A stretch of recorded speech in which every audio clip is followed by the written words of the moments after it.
So, you're struggling to close demos for your SaaS company. You're having a hard time dealing with objections? In part 3 of this 4-part series, I'm going to show you how we close deals and demos for B2B SaaS companies.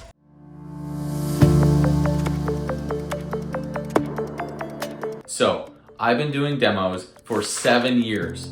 I started in college by cold calling dentists to get them into a demo so I could learn what their preferences were and why they paid for services like ZocDoc, health grades, and more. Some of my clients are closing at an insane rate.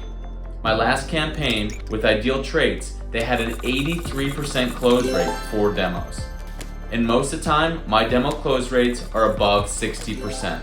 Here's how. For you to close your next lead, you need to follow these 5 steps. Step 1, understand who your lead is. You're selling to people. I can't emphasize the importance enough that you need to get to know them. Build rapport. You need to know exactly what they're doing, how they do their job, what problems they have, and of course, ask them about themselves. Where do they live? What do they like doing? Find common ground quickly so you can empathize and get them to like you. Step 2, build value. What is in it for them? I see people all the time jump on demos. Here's my software, here's what it does. They don't care. What can you do for them? Utilize case studies, pain points, problems you solve, and most importantly, show them how it can save them time, money, or create efficiency. Benefit-focused messaging. Step 3, communicate effectively. You need to listen more than you talk. I hear all the time from sales managers who are listening in on their conversations for sales reps who are talking too much. The prospect will lead you to where they want to go if you listen. You build trust and credibility by listening to their problems, asking good questions, and making sure to tailor their need to the solution that you're selling. Before we get into objection handling, if you're a B2B SaaS company and a busy founder that's struggling to scale your lead flow, my team at SaaSLeadFlow.io specializes in scaling lead generation teams to fill your pipeline and your demo calendar. Book a call with my team in the description so we can fill your pipeline for 2024.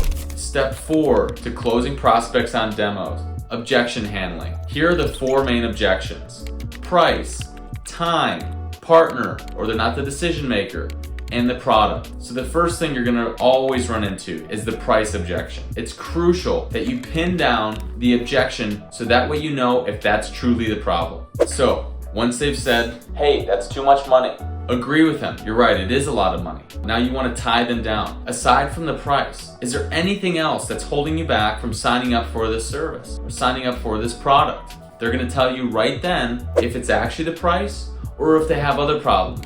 Like it's not a good time, they need to talk to a decision maker, or they don't believe in the product that it will help them. If they tell you, yes, it's just a price problem, here's what you can do.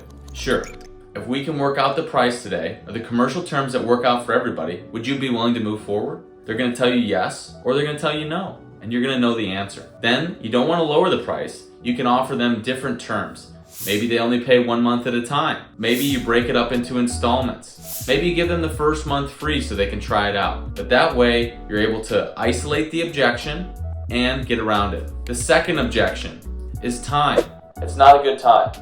Okay, I understand you. Well, when would be a good time? When will you be ready to make a decision on purchasing this? Then they can tell you when the time frame is, and you can either A, push a little bit further and say, what about today? What will be different at that time than what you already have today? You already explained this problem you have, and I brought you a solution to solve it. Why will waiting be a good way to solve your problem? And you can continue to dance with them and move them through. Objection number 3, partner. This is a tough one because the decision maker isn't on the call, then you're really gonna have trouble closing a deal. But here's what you can do to tie down the objection. Well, has your partner given you authority to make decisions on products under such and so price? If yes, then you can move around it. Well, great. So if they've given you authority to make decisions, why would you need to go back to them right now and have a conversation? And if they give you another reason, you say that's great, but are you gonna ever have more information while you're talking to them? Versus me, you have the expert on the phone right now who can give you all the information. So let's go through the questions you have, and that way we can make you feel more comfortable. Objection number 4, the product. If they say they don't need the product, chances are your demo didn't show them the value. You didn't match the problem to the solution well enough. You also probably didn't build social proof and enough trust for them to believe it. So, here's a question you can ask. What about the product is not showing enough value for you and your team to move forward? Make sure you only ask one question at a time. If you ask multiple questions, you confuse the prospect and they're not going to move forward. So let's say you've worked your way through the objections and now they're ready to move forward. Close the deal. Okay, here are the next steps. Lead the prospect. Here's how it works. We're going to send you the contract. It'll be sent over immediately. It'll have the payment link inside.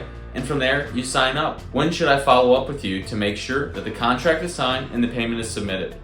Great. I'm going to book a call on your calendar to make sure that we're both able to get this done in a short amount of time. So we're both able to get this done by when we said we will. Congrats. Now you've closed the deal. In summary, you've understood the lead and you've treated them like a real person. You've built value by showing them how this problem that they have is solved by a need. You've communicated effectively. So they've been able to communicate about their problems and you've been able to match it to a need. 4, you've handled the objections in a kind and non-combative way. And 5, you've led them to the final step to close the deal. In the last part of the 4-part series, I'm going to show you how you retain customers, because the whole value of software as a service is the recurring revenue from your customers. If you enjoyed this video and got value from it, feel free to like and subscribe to my videos.